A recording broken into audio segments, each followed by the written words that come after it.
I feel this is the most dangerous phase in my life. He's planning an accident in my car, brake failure and serious head injury, in order to make the path. In October 1996, Princess Diana predicted her own death in this letter to her butler, Paul Burrell. 2 weeks ago, he released the letter, blanking out the name of the person Diana believed was plotting her murder. The problem that the establishment will have is that they have covered up the inquest, never been an inquest.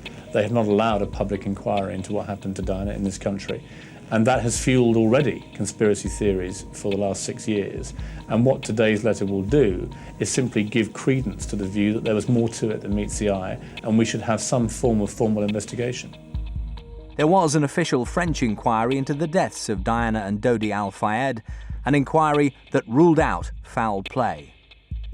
But 6 years on, there's still been no inquest in Britain. The Coroner's Act states there has to be an inquest if bodies are brought back here for burial, and that is what happened on August the 31st, 1997.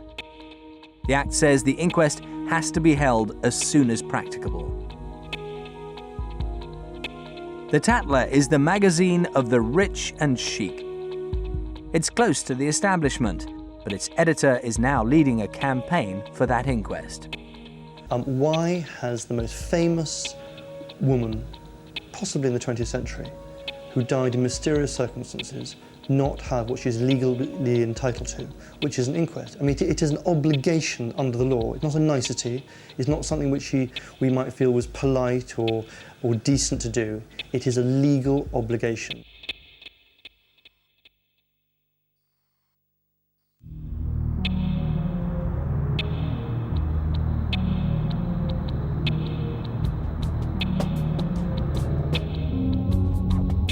At 20 minutes past midnight on the 31st of August 1997, Princess Diana and Dodi Al-Fayed set out from the Ritz Hotel in central Paris.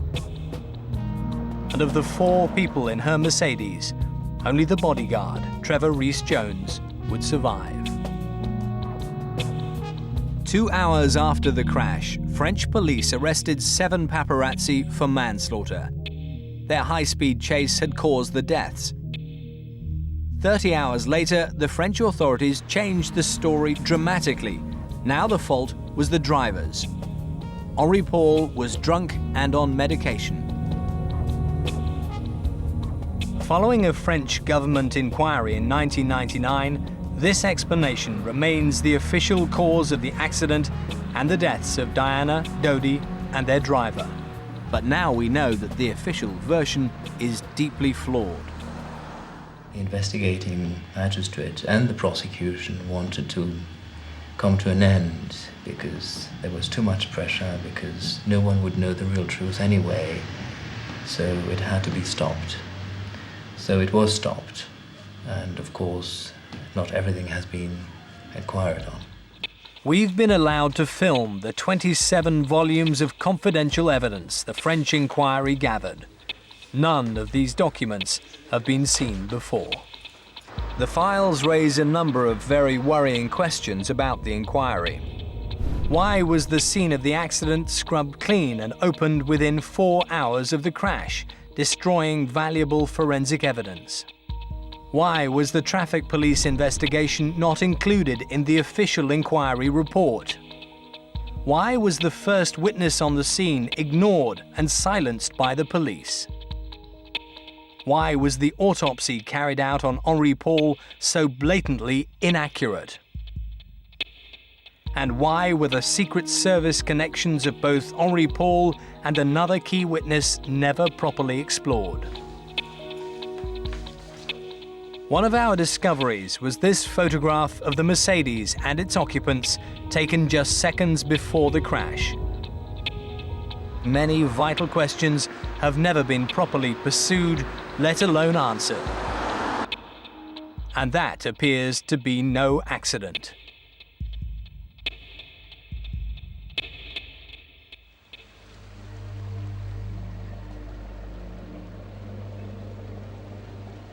In July 1997, Princess Diana and her children spent 2 weeks in Saint-Tropez as guests of the Al-Fayeds.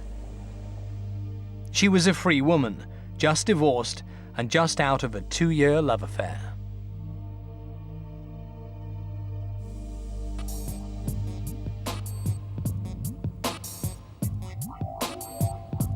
Three weeks later, Diana went back, without her children, to join the Al Fayed family on their new £12 million yacht, the Johnny Cal.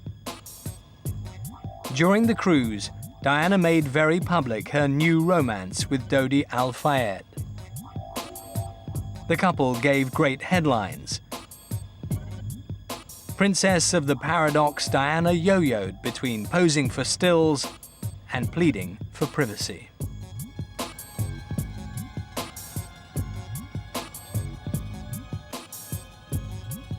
On Saturday the 30th of August, Diana, Dodi and bodyguard Trevor Rees-Jones flew by private plane from Sardinia, where the Johnny Cal had moored. They were bound for Paris, where they were met at the airport by paparazzi, including photographer Fabrice Chasserie. His pictures caught a moment in history. Là, on voit Trevor et Keith Winfield qui descendent de l'avion avec des bagages. The first time the four people who would drive in the doomed Mercedes ever met.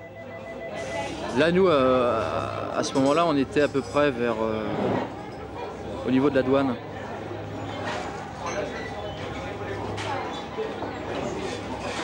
Pareil. Là, on aperçoit Henri Paul. Dodi was close to Henri Paul, deputy head of security at the Ritz. He is one of the key personalities of the night and a man with a complicated past. Henri Paul, who was the second in charge of security at the Ritz Hotel and was sort of press-ganged into being the chauffeur that night at the last minute, he was a long-standing agent for MI6, an agent in terms of supplying information to MI6 about the goings-on in the Ritz Hotel in return for cash. And he'd been working for MI6 since, well, I'd seen his file for the first time in 1992, and from memory he'd been working for MI6 for a few years prior to that. The Secret Service connection was confirmed by Henri Paul's best friend, Claude Garrec. Moi, j'ai toujours su qu'il avait des rapports avec les services secrets, mais dans le cadre de son travail. Pas dans un cadre d'aller trahir qui que ce soit, ou de monter des opérations à son compte. Ça, c'est complètement encore une fois fantaisiste. C'est ça, c'est le fait qu'il occupe cette fonction dans cet hôtel qui l'a l'amenait mis en rapport. Évidemment. Et anglais? Mais anglais, de tout, je veux dire... Tout type de service secret. Arabe, israélien, tout ce que vous voulez. Je veux dire, à partir du moment où cet hôtel-là n'a pas spécialement une clientèle plutôt qu'une autre. The inquiry faced a politically sensitive issue, deciding how much of Henri Paul's past it could reveal. And this was not the only difficult decision.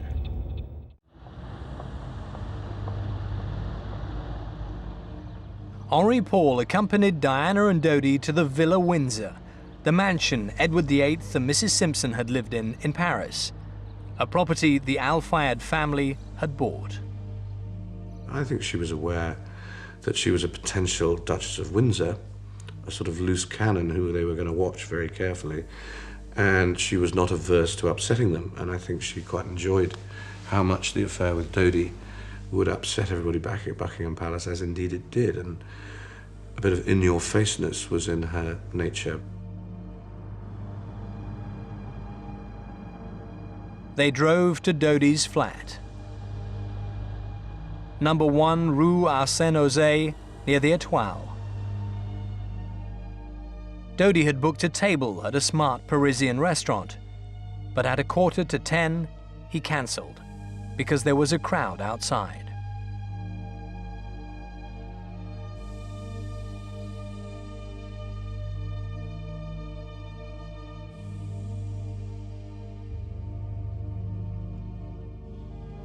Diana and Dodi returned to the Ritz, the great hotel owned by Dodi's father, Mohammed Al Fayed.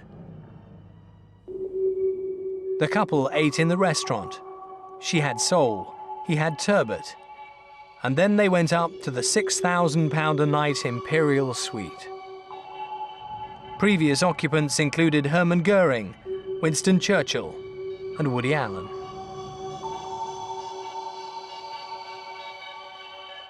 Henri Paul left work at 7 p.m. 2 hours later, he was asked to return to the Ritz.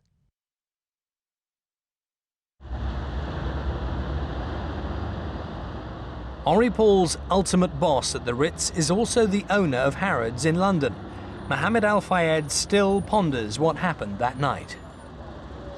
Dodi called me. It was about 12 o'clock. He said, I'm going now to the apartment. And he told me, it's a lot of paparazzi. I don't know what they do. The Place Vendôme is full of people. I told him, please, it's so dangerous.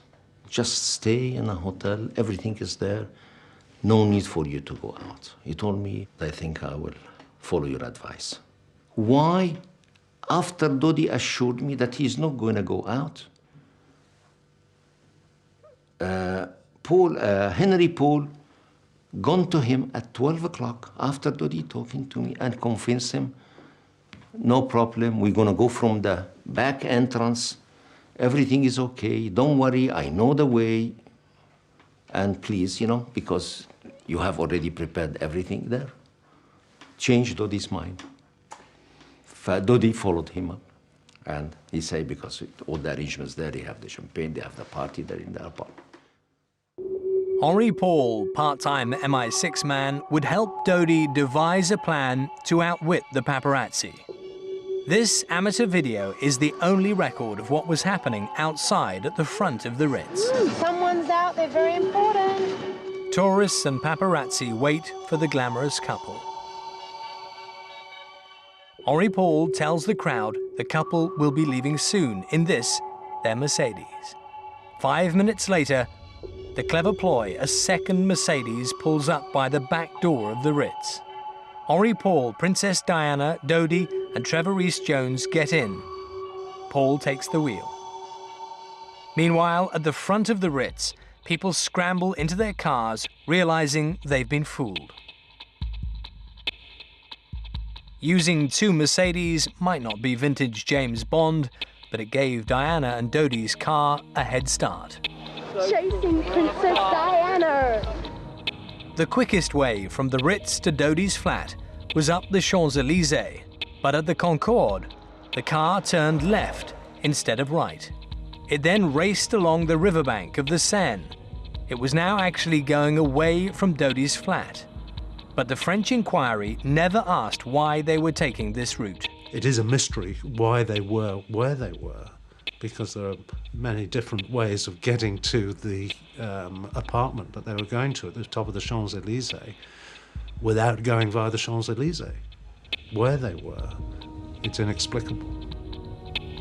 Our access to the files reveals that most witnesses did not see the actual crash because they were either at the entrance or the exit of the tunnel. It's amazing that one crucial witness who was behind the Mercedes was ignored by the inquiry. His name is Eric Patel.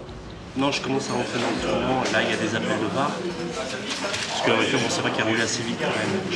J'avais pas conscience, quoi. Et j'entends comme, à un moment où elle arrive à ma hauteur, j'entends comme une implosion. Et malgré mon pot d'échappement, tous les trafiquants que je vous racontais, j'ai entendu cette implosion. Patel was not the only person to hear a strange noise. Clive Guravoodoo, who was on the bridge above the Alma tunnel, he also was a chauffeur, and his car was parked, and he was waiting for the people he was waiting for to come out of their restaurant or cinema or something, and he was having a cigarette on the bridge over the Alma tunnel, and he heard this car coming towards him, and he heard a very loud noise, and his conclusion, I think, was that the person driving that car had actually engaged neutral and then pressed the accelerator. That was the sound of a racing engine not in gear, which he described. Et comme je venais d'avoir ma moto, je croyais que c'était la mienne. Donc qu'est-ce que je fais? Je ralentis, je regarde si c'est ma moto qui déconne ou etc. Et à ce moment-là, j'entends un grand boom. C'est la voiture qui s'était éclatée contre le poteau avant.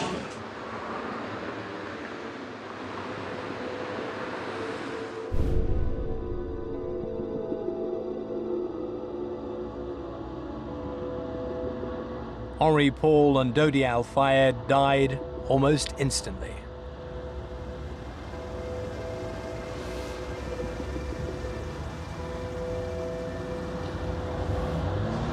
Et donc je prends la personne qui est à l'arrière, donc pas sur le siège, mais côté qui est affalé contre le passager arrière,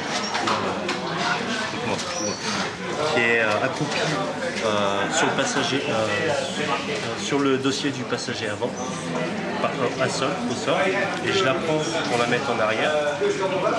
Et à ce moment-là, la tête me tombe en arrière.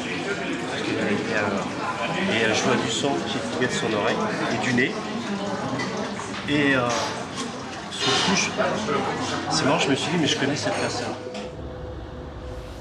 Patel went to this phone box and rang the emergency services. Then he went to the nearest police station. He was badly shaken. Je me souviens, il y avait un pilier de dossier d'information, vous savez, pour les papiers, etc. Et je les prends, je les jette. Et lui, le réflexe qu'il a, c'est qu'il appelle d'autres personnes pour essayer de me calmer. Mais plus on essayait de me calmer, plus je m'énervais parce que je disais, mais merde, c'est fait. Et eux, ce qu'ils ont fait, ils m'ont maîtrisé. Ils m'ont mis les menottes et ils m'ont mis dans un bureau. Attendez, on va chercher l'inspecteur qui s'occupe de ça. Et voilà.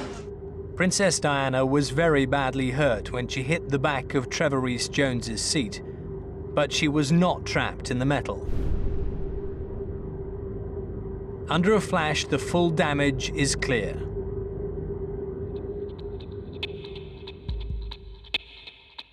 At 20 to 1 in the morning, Paris Chief Constable Pierre Massonny was told of the crash.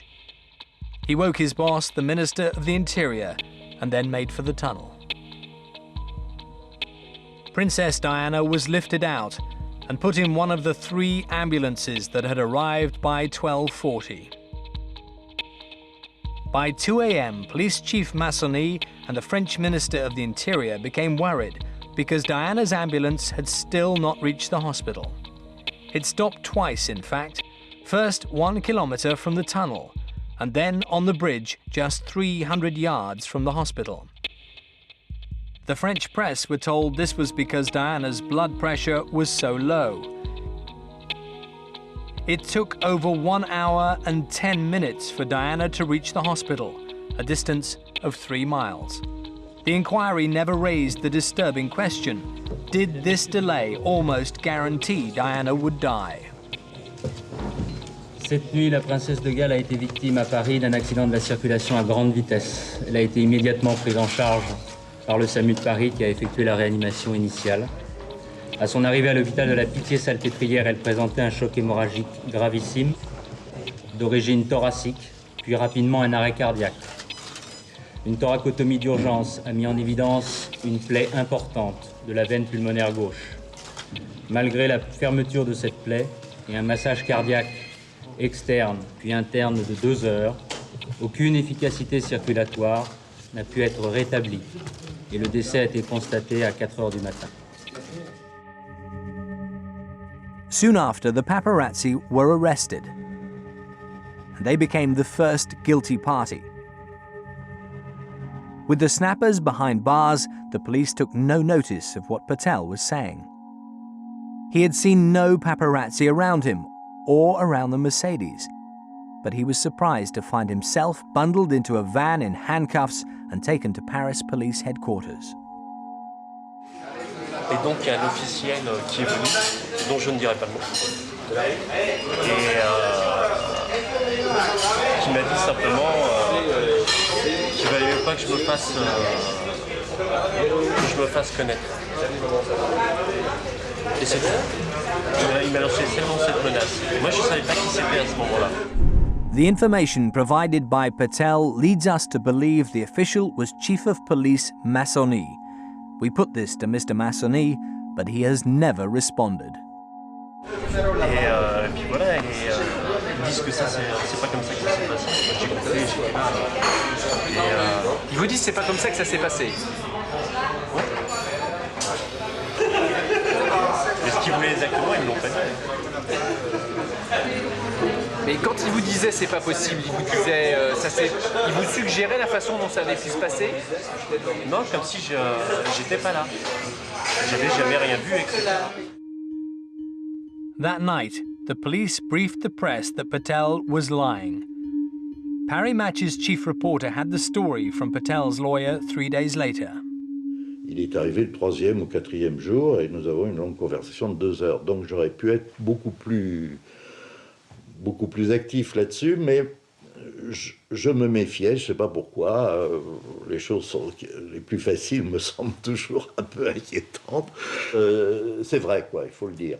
Donc voilà, maintenant je sais que Patel... Qu'est-ce que je sais sur Patel? Je sais qu'il est allé dans ce commissariat et je sais qu'il a été interrogé par la brigade criminelle et par qui. Je sais exactement par qui. By suppressing Patel's evidence, the French could blame the photographers. From early September, Patel's lawyer asked the inquiry to hear his client. They only agreed to do so 7 months later. Then the inquiry asked the police to explain why Patel's original statement had been lost. Sauf que, effectivement, s'il a été entendu par la police, il devrait y avoir un procès verbal qui apparemment n'existerait pas, ou en tout cas qui n'aurait pas été produit. Et ça vous inspire quoi, ça, le fait que... Ça m'étonne énormément, d'autant que j'ai toujours pensé que, pour diverses raisons, que M. Patel disait la vérité. Alors je ne comprends pas très bien qu'on n'ait jamais pris en compte son témoignage. The police first claimed Patel was a liar, and second that he didn't speak clearly enough. Yes, there had been a call to the emergency services as Patel claimed, but the caller said he was speaking from Almont-Marceau, not Alma-Marceau. No such place as Almont-Marceau exists.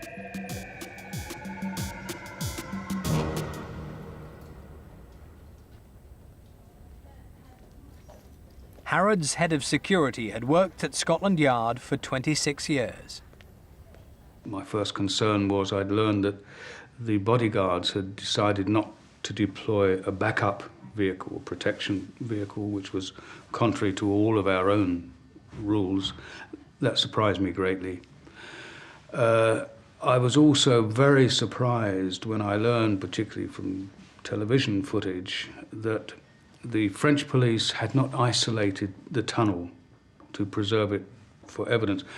Whether this was something other than a traffic accident or not, something of this magnitude involving Diana, Princess of Wales, this scene should have been preserved. These extraordinary images are from that night. Vers 7 heures du matin, je suis rentré au tunnel. De l'Alma, au tunnel de l'Alma, parce que je voulais voir l'intérieur. Et je croyais, j'étais sûr que c'était toujours fermé, mais c'était complètement ouvert. Et ça m'a beaucoup surpris, hein, parce que c'était Diana, elle était morte, c'était une grande affaire. Et j'aurais pensé que la police aurait fermé le tunnel pendant même plusieurs journées. Mais c'était complètement ouvert vers 7 heures du matin. Shortly before dawn, the Propriété de Paris, the green vehicles which sweep the streets, sprayed detergent in the tunnel. Not the best way of preserving forensic evidence. Was it a clean-up or a cover-up?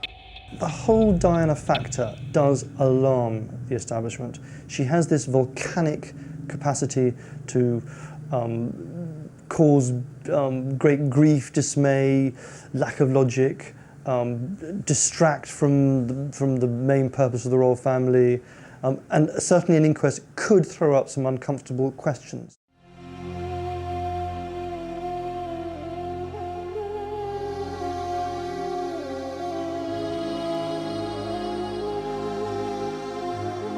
The most famous woman in the world had died. Happy birthday! As Diana's body was brought back to Britain, everyone here expected a thorough investigation, like an inquest. But France does not have public inquests. The government appointed a middle-ranking judge, Hervé Stéphan, to carry out an inquiry into what caused the deaths. He worked to rules that haven't changed much since Napoleon. First of all, you have something which is called the secrecy of the investigation in France. That means that apart from the investigating judge and the parties being really limited to the lawyers and the prosecutor, no one has access to the prosecution, no one has access to the file, no one has access to the evidence.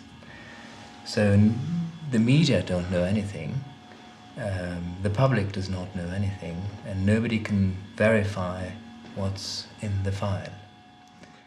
Over there they have the inquisitorial system where an officer of the state conducts the inquiry with the assistance of the police.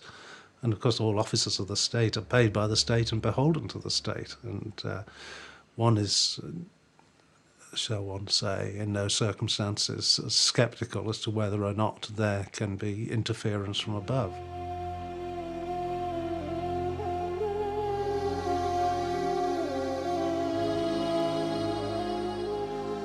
The standard accident investigation carried out by French traffic police has never been made public and does not form part of the official report. But Patrick Chauvel, a well-known French photographer, did speak at some length to traffic police who carried out the original investigation. They made their own investigation, of course, but then they had pressure from the Élysée, who told them to keep it low, you know, and they were not very happy about that because they made their own inquiry and that's their job. So they don't like to be pushed, you know, when they're doing their job honestly. 36 hours after the crash, the French authorities changed their view. It was no longer the fault of the paparazzi, but a drink-driving accident. An explanation they still insist to be true. Good evening. The Paris prosecutor's office disclosed today that the driver of the car in which Princess Diana was fatally injured had an illegal blood alcohol level. He's said to have been more than 3 times over the French limit and twice the British one. There was also more evidence today about the speed at which the car was traveling when it crashed. A police source said the speedometer was found frozen at more than 120 miles an hour. Within just over 24 hours of this crash, when it was put out that this was caused by a drunk driver, a person drunk as a pig, driving at 192 kilometres, they were false statements. They were certainly false statements then, and we know they're false statements now. And one of the reasons we know that is that the statement as to the drink drive was put out before Henri Paul's body samples had even been fully analysed. So they didn't have an analysis report of this, and yet it was put out that he was drunk, severely drunk. They also said that the speedometer of the car was stuck at 192 kilometres per hour. That was refuted immediately by Mercedes themselves, who said on impact the speedometer of the car reverts to 0. Now, that's something they had to concede right away. The files show the inquiry tried to work out the speed of the car. Mercedes were paid to carry out crash tests, although their experts were never allowed to inspect the vehicle. But what is not in the files is another picture, which could have given a quick and clear answer to the speed, as Chauvel heard from the traffic police. Well, this guide wellman was pissed of the pressure, and he said, I'm going to show you something. And if ever this goes bad, maybe I'll forget the photo on my office and you can sort of take it. And it was a photo taken by the flash of, there's a camera, it's gone now, at the entrance of that tunnel. And you know those flash pictures when you go over 60 kilometers an hour, which is the speed limit. So the flash is a frontal flash. So you can see the people in the car. You can recognize them. And on that picture, you could recognize absolutely everybody in the car. And it says the speed and the date. And what were the people in the car like? Well, the driver was normal, if I can say so. I mean, I didn't know his face before. He looks particular. The guy on the right side looks tense. He seems a little bit afraid. Maybe the car's going too fast. And the people in the back are just laughing their heads off, having fun. We asked Chauvel why that photo had never been released. When they made their first comment to the press, the official comment was that the flash didn't work at that time. But then somebody found out that the guy who was driving like 5 minutes before, 10 minutes before, in his normal car, got 15 days later his ticket. The files show the final estimate was that the car crashed at around 65 miles an hour, but that was never published. 2 days after the crash, French police stressed the car's speed and how drunk the driver was, but the evidence for that is poor. These enhanced images are from the Ritz's own video. They show that 30 minutes before the crash, Henri Paul squats and ties his shoelaces. He transfers his weight gracefully from left to right and gets up again without a hitch or stumble.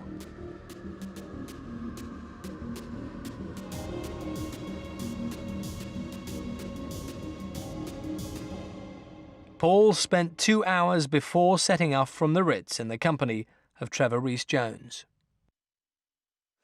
Did Trevor Rees-Jones have any feeling that Henri Paul was drunk? No, none whatsoever. He would, in fact, not have permitted in any shape or form anybody he had suspicion of having drunk to drive the car. That was an essential part of his job, to ensure the couple's security. The autopsy on Henri Paul was carried out by Professor Dominique Leconte and Dr. Gilbert Pépin.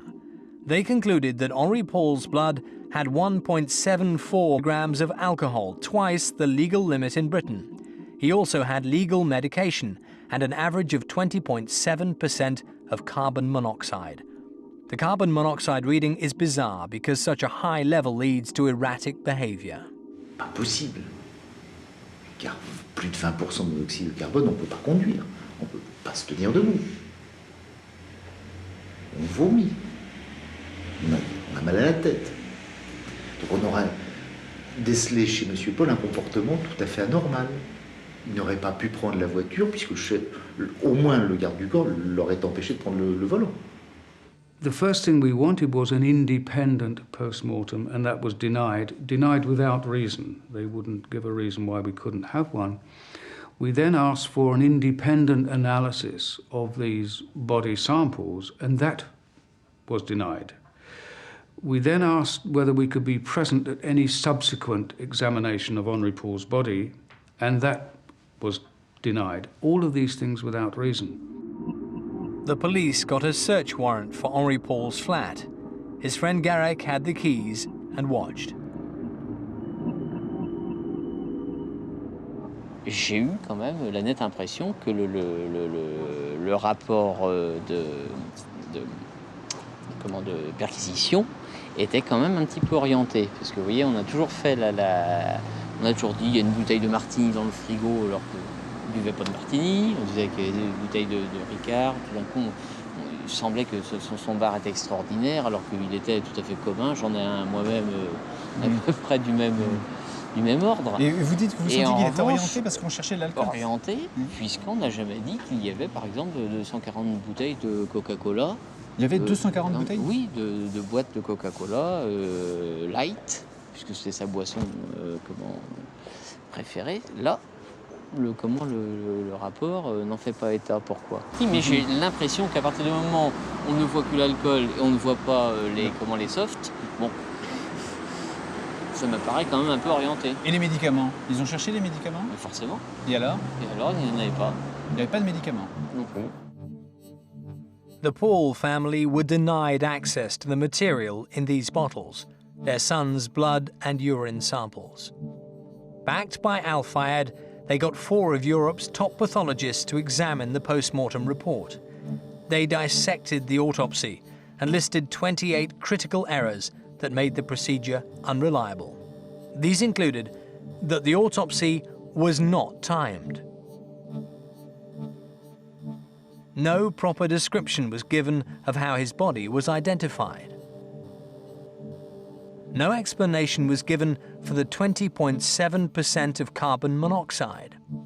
The final conclusions of the 4 pathologists were damning. The results on carbon monoxide in the blood are inexplicable as the attitude of Dr. Pepin and Professor Leconte, who continue to present arguments which have no rigor and no scientific value to justify their results. The hypothesis that there was a mix-up in the samples needs to be seriously considered. 22 other corpses were in the morgue that night. The Paul family, backed by Al-Fayed, sued the state to obtain their son's samples so they could do a DNA test to check it was really his blood. The French Attorney General took over the case, but so far the family has not succeeded. The judge said privately that the blood was the great mystery of the affair, but he did not probe further. His similar failure to probe Henri Paul's security connections surprised Richard Tomlinson. I do find it really strange that Judge Stephan didn't really... I mean, I was expecting him to go through in great detail all the details of the file, and I mean, you know, I could have given him enough information for him to have, you know, identified which file it was, and he could have. I mean, it takes a brave magistrate to do it, but he could have, you know, asked for a subpoena of the file through the British government and asked for the file. And there's mechanisms to do that. You could do that. Oh, really? Oh, yeah. You can. Whether MI6 would agree to it, I don't know. But if there was sufficient pressure, then they would have to, yeah. This was only one of a number of lines of inquiry the French refused to pursue. For Mohammed Al-Fayed, it was a personal tragedy, but it could also have become a business problem. Trevor Rees-Jones's lawyers wanted the inquiry to consider whether the Ritz and the firm that owned the Mercedes Étoile limousine might have been negligent. The Mercedes Diana used had been stolen 3 months earlier and its electronics ripped out. Had the repairs been properly carried out? We tried to reorientate the investigation on another way, especially towards Étoile Limousine and the Ritz. But by that time, the investigating magistrate and the prosecution wanted to come to an end because there was too much pressure, because no one would know the real truth anyway, so it had to be stopped. So it was stopped, and of course, not everything has been inquired on. 27 volumes of facts, speculation and evidence reveal another enigma. Dodi had his mobile phone that night, and yet astonishingly, when the police logged all the possessions of the victims, they found he had no papers, no lighter, no cigarettes, and certainly no mobile phone. All that was on his body was 1,000 francs. Did you get the impression that stuff had been found in the car which we were not told about? Yes, they found stuff in the car, which was not especially unusual. In lots of car accidents you have dope. But the dope was not in the driver's hand, it was in the passenger, so what? But what they didn't like is the pressure. Suddenly the Élysée told them to keep it low. A high-ranking police source confirmed to us Patrick Chauvel's claims that illegal drugs were found in the car and the existence of the speed camera photo, which has never been produced. Some evidence seems to have gone missing. Some evidence doesn't seem to have been followed up. In the files, we also found this photograph, taken between 20 and 22 minutes past midnight. There is one picture or two which is obviously taken from before the car. Somebody has to drive before the car to take that picture, especially since you see Trevor Rees-Jones looking into the mirror. But I can't say exactly where that picture was taken. It was obviously taken somewhere in the tunnel, but I can't say if it's in the beginning of the tunnel or in the middle or after some sort of accident or wherever. But it's taken in the Alma tunnel? Yes. So who took this photo? We may never know. 17 days after the crash, The paparazzi were no longer under arrest for manslaughter, but were still charged with failure to help the victims. The inquiry had leaked Henri Paul was drunk. Then another new development, which appeared to explain how the accident happened. The police said they'd found debris from a white Fiat Uno in the tunnel. It was suggested the Fiat was in front of the Mercedes. The Mercedes wing mirror was found at this point, with traces of another car's paintwork and shards of a Fiat tail light. The Mercedes was thrown into the right-hand wall, then hurled across into the 13th pillar in the middle of the tunnel. The police started a massive search operation, but only questioned owners of white Fiat Unos in the Paris area. They drew a blank. But Al Fayed's detectives did better and tracked down this Fiat Uno. Its rear tail light had been fixed, and it belonged to a paparazzi. La princesse. Te voilà bien. His name was James Anderson. His past was even more mysterious than Henri Paul's. James Anderson made no secret of the fact he had a white Fiat Uno when French television profiled him 3 years ago. Il y a une très bonne anecdote. C'est une voiture qui a 325 000 km maintenant. Une année, je fais quelques photos de M. Gianni Agnelli à Saint-Jean-Cap-Ferrat. Il se baignait sur son bateau, le Capriccia. Je fais quelques photos de lui. Le lendemain, il me reconnaît. Il revient dans le port de Saint-Tropez. Et je lui dis, j'ai à peu près déjà 200 000 km avec, alors que là, j'ai 325 000.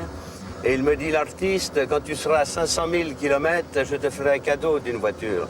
Moi, je vais vous dire personnellement ce qui m'inquiète énormément aujourd'hui. Il manque 175 000 km et je me demande... During the summer, Diana had been photographed by James Anderson. He was a paparazzi with political connections at the highest level. He was the official photographer to one French prime minister, and friendly enough with another, Lionel Jospin, to share a motorbike with him. Yet French Special Branch was so worried by his history, they'd started to investigate him, as one of their senior officers revealed to us. Au mois d'août 97, nous avons pu apprendre qu'il avait passé plusieurs jours sur le yacht où se trouvait la princesse et Al-Fayed, ce qui franchement n'est pas très normal, n'est pas très courant pour un journaliste. Il était sur le yacht même. Et pas 1 heure, mais il y aurait passé sans doute 2 ou 3 jours. Oui, ce sont des sources fiables. Richard Tomlinson recalls a figure like Anderson in MI6. The MI6 have a cadre of people who have their own profession, their own life, they do their own jobs. They can be barristers, they can be all sorts of things, who just happen to have a skill which is occasionally useful to MI6, and they kind of work on a short-term contractual basis for MI6. They had one guy who was a photographer, and his normal job was as a paparazzi photographer, but occasionally he would do work for MI6. French security services had evidence Anderson was in the Alma tunnel. Et il se serait vanté, dans son entourage quelque temps après, d'avoir même donc photographié et même enregistré sans doute les derniers instants, du moins sous le pont de l'Alma, de la princesse Diana. C'est un témoignage qu'on a recueilli dans son entourage. The widow of one of Anderson's friends confirmed he had boasted to them he was at the scene. Il m'a dit qu'il y était. Il nous a dit qu'il y était. Je suis venu, il a vu l'accident et tout ça. Mais il n'a pas été pris par la police. Il est parti parce qu'il était malin. Vraiment, James Anderson avait de très fortes intuitions. Il avait l'art d'approcher de nombreuses personnalités qui ensuite sont mortes subitement. French Special Branch became interested in Anderson when they noticed he'd been the last person to photograph and one of the last to talk with Pierre Bérégovoy. James Anderson pouvait sans doute ne pas travailler seul et être manipulé ou dirigé soit par un service ou des services, soit par une équipe qui, à un certain moment, pouvait être chargée d'éliminer ou de gêner ou de compromettre une personnalité, et Anderson faisait sans doute office d'agent de renseignement. On a évoqué les liens que pouvait avoir Anderson avec des services anglais ou services français. Cela n'a jamais été formellement prouvé, Mais c'est une hypothèse qu'il ne faut pas exclure. Et puis il y a surtout les conditions absolument ahurissantes de sa mort. In June 2000, Anderson apparently committed suicide by setting fire to himself in his car on this piece of army land. He left no suicide note. His body was found by French commandos. Both friends and even the funeral director are very skeptical that Anderson really killed himself. None of this was ever mentioned by the French inquiry.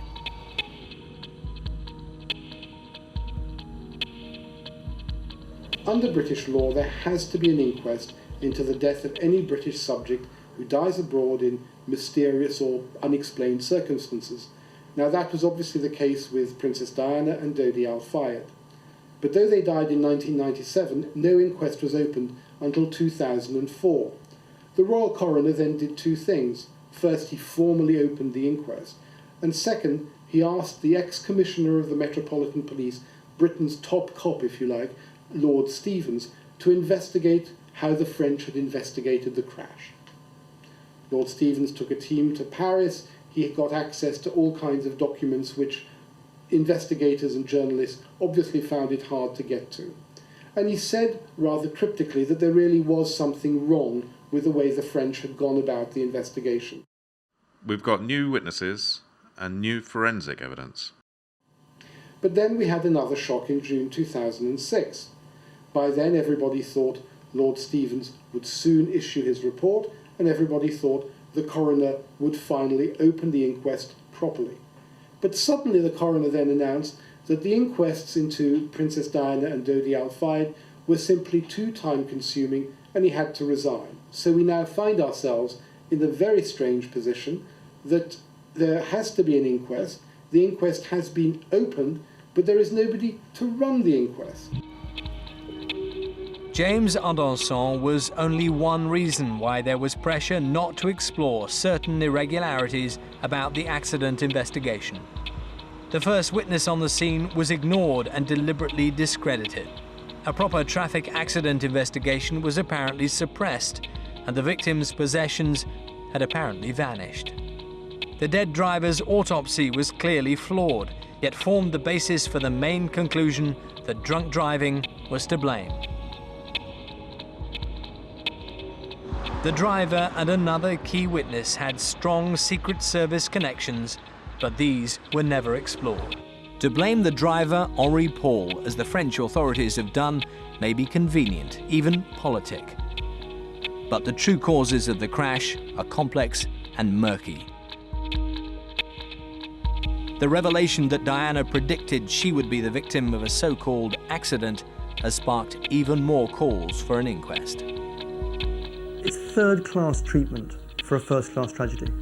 It's very difficult to get to the root of why they have delayed. There are rather feeble excuses like, we're waiting for the French inquiry. Well, the French inquiry is over.